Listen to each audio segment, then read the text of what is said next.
Welcome friends, বুল বিয়ার জন্য YouTube চ্যানেলে আপনাদের স্বাগত। তো প্রথমে আমরা দেখে নিই এখানে ব্যাঙ্ক নিফটি কীভাবে কাজ করে। দেখুন, ব্যাঙ্ক নিফটি আজকে একটি রেড ক্যান্ডেল তৈরি করেছে, যেটি উপর থেকে সেলিং হয়ে নিচের দিকে এসছে এবং ক্যান্ডেলটি উপরের দিকে পজিটিভ এরিয়ার দিকে কিন্তু সাস্টেন করছে এবং নিচের দিক থেকে কিছুটা বাইংও হয়েছে। সো এই ধরনের ক্যান্ডেল কিন্তু একটি ইন্ডিসিশন ক্যান্ডেল এবং এই ক্যান্ডেলের উপরে যাওয়ার চান্সেস তখনই বেশি হবে যখন এই ক্যান্ডেলের যে হাই লেভেল আছে সেই হাই লেভেলটি যখন ব্রেক হবে আর ক্যান্ডেলের নিচের দিকে অংশটা কিন্তু খালি পড়ে আছে, অর্থাৎ সাপোর্টিভ লেভেল রাখার জন্য 47,500 এবং 47,000 জোন, এই জোনের কাছাকাছি কিন্তু ক্যান্ডেল নেক্সট মুভ আসতে পারে এবং সেখান থেকে বাইং হয়ে উপরের দিকে যেতে পারে। অর্থাৎ মুভটা কিন্তু এখান থেকে নিচের দিকে এখানে এবং ফার্স্ট টাইম, তারপরে কিন্তু এখান থেকে এখানে এসে তারপরে উপর দিকে এইভাবে কিন্তু আপ মুভ করতে পারে। তার জন্য কিন্তু আমাদের এখানে রেডি হওয়া প্রয়োজন আছে। সো আমরা দেখে নিই 15 মিনিট ক্যান্ডেলে আজকে মার্কেট কীভাবে কাজকর্ম করেছে। So this is the 15 minute candle chart এবং চার্টে খুব বেশি পরিমাণে কিছু নেই এখানে। দেখুন, একটি কনসলিডেশন জোনের মধ্যেই মার্কেট শেষ করেছে এবং আপার সাইডের কনসলিডেশন এবং আজকের কনসলিডেশন মিলিয়ে মার্কেট একটি কনসলিডেশন জোনের মধ্যে রয়েছে। শুধুমাত্র কালকের দিনের এই আপসাইডটা বাদ দিলে মার্কেট কিন্তু কনসলিডেশন জোনের মধ্যে রয়েছে। সো মার্কেটের ফ্রেশ সেলিং আসবে এই এরিয়াটা যখনই ক্রস হবে, অর্থাৎ মার্কেট যখন এই এরিয়াটা ক্রস করবে তখন কিন্তু ফ্রেশ সেলিং এবং 47,000 লেভেল আসার জন্য মার্কেট প্রস্তুত হবে এবং ফ্রেশ বাইং আসার জন্য মার্কেট নিচে থেকে বাইং করে যখন এইসব এরিয়াতে ক্রস করা শুরু করবে এবং এখানে ওয়েট করবে, তারপরে মার্কেট ওপরের দিকে যাবে, তখন কিন্তু ফ্রেশ বাইং হওয়ার সম্ভাবনা রয়েছে। সুতরাং মার্কেট যদি কালকে নিচে ওপেন হয় তাহলে আমাদের দেখতে হবে যে ফ্রেশ এইসব এরিয়াতে ফ্রেশ সেলিং আসছে কিনা। যদি ফ্রেশ সেলিং আসে তাহলে কিন্তু এখানে আমরা একটা সেল পজিশন নিতে পারি এবং যদি দেখা যায় এখান থেকে বাইং ক্যান্ডেল হয়ে মার্কেট বারে করে বাইং সিগন্যাল দিচ্ছে, তাহলে কিন্তু মার্কেটে আমরা বাইং করতে পারি এই এরিয়াটার উপরে যাওয়ার সঙ্গে সঙ্গে। মার্কেটে বাইং এখান থেকেই করবেন না, মার্কেটে বাইং করবেন এই এরিয়াতে এবং সেলিং করার জন্য এই এরিয়া যথেষ্ট ভালো এরিয়া। সুতরাং এই এরিয়ার নিচে কিন্তু সেলিং করা যেতে পারে। সো আমরা যদি দেখে নিই নিফটি কীভাবে কাজকর্ম করেছে। সো ডেইলি ক্যান্ডেলের নিফটি আমরা দেখে নেব।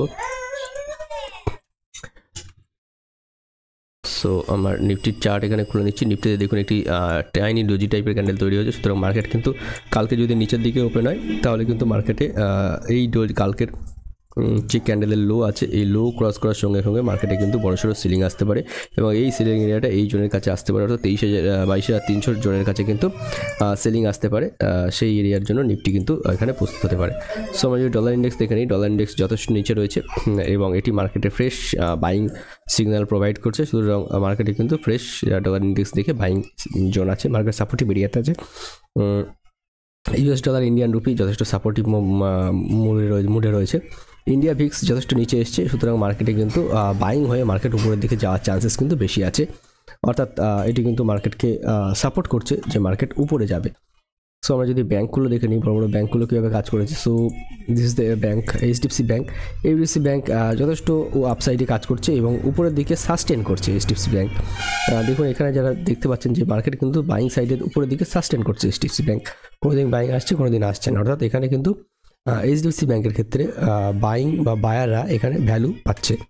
আইসিআইসিআই ব্যাঙ্কের ক্ষেত্রে নেগেটিভ ক্যান্ডেল এসছে এবং একটি mother candle, baby candle formation তৈরি হয়েছে এবং যখনই এই ক্যান্ডেলটি ফলো আপ দেবে এবং এই দুটো ক্যান্ডেলের নিচে চলে আসবে তখন কিন্তু মার্কেটে নেগেটিভ সিনারিও তৈরি হয়ে যাবে এবং এই ক্যান্ডেলের উপরে যখন যাবে মার্কেট কিন্তু তখন পজিটিভ সিনারিও চালু হয়ে যাবে। সো মার্কেটে কিন্তু সেইভাবে আমরা এখানে ট্রেড সেট আপ তৈরি করতে পারি। State bank of India positive doji candle তৈরি করেছে উপরে এবং অ্যাক্সিস ব্যাঙ্ক এখানে নেগেটিভ ক্যান্ডেল তৈরি করেছে।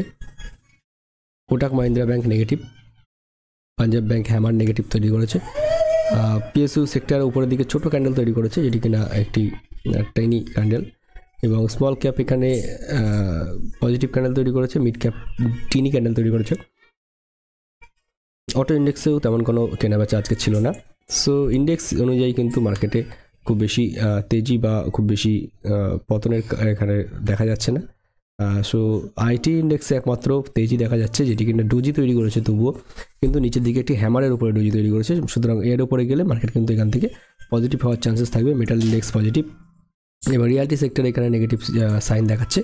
সো আমরা যদি টিজিআই ইন্ডেক্সে চলে যাই, সো টিজিআই বড় সড়ো ফলের পরে কালকে উপরের সাইডে যাওয়ার চেষ্টা করেছে এবং নিচের দিকে দেখুন একটি বেবি ক্যান্ডেল তৈরি করেছে। সো এই ক্যান্ডেলটার উপর নিচে মার্ক করে নিয়ে যেদিকে ব্রেক করবে ইউএস থেকে কিন্তু সেই সিগন্যাল আসবে, অর্থাৎ উপরের দিকে গেলে উপরের দিকে, নিচের দিকে গেলে down side. So US market থেকে কিন্তু দুটো ধরনের মুভি আসতে পারে। এখানে দেখুন আপনাদের কী বলে এসবি 500, তার ক্ষেত্রে একই রকমের ক্যান্ডেল তৈরি করেছে, যদিও এটা উপরের দিকে এবং ন্যাসড্যাকের ক্ষেত্রেও তাই তৈরি করেছে। ন্যাসড্যাকের ক্ষেত্রে আমরা দেখতে পাচ্ছি যে ফরমেশন একই রকম আছে কিন্তু আপ সাইডে আছে, সুতরাং ন্যাসড্যাকের ক্ষেত্রে এগুলো পজিটিভ সাইনে রয়েছে। সো হ্যাংস্যাংয়ের ক্ষেত্রেও একই রকমের, হ্যাংস্যাং অনেকদিন ধরে বাইং পজিশনে যাওয়ার পর এখানে কনসোলিডেশন করছে। হ্যাংস্যাংয়ের ক্ষেত্রে এখানে কিন্তু আপ সাইডে বাইং হতে পারে। সো ভিক্স ইন্ডেক্স আমরা দেখে নিয়েছি, ভিক্স কিন্তু 14 নিচে চলে এসছে, সুতরাং এই শেয়ার এরিয়া থেকে কিন্তু আমরা এখানে সেলিং পজিশন তৈরি করতে পারি। ভিক্সের কয়েন্ট্রা ভিক্স দেখে, ভিক্স যেহেতু নিচে আসে সুতরাং এখান থেকে সেলিং করে ভিক্স হাই যাবে এটা অনুমান করে এখান থেকে সেলিং পজিশন আমরা ক্রিয়েট করতে পারি, এবং ভিক্স উপরে গেলে তখন কিন্তু আমরা বাইং পজিশন তৈরি করে নিতে পারি কন্ট্রা ট্রেড। সো ভিডিওটি এই পর্যন্তই।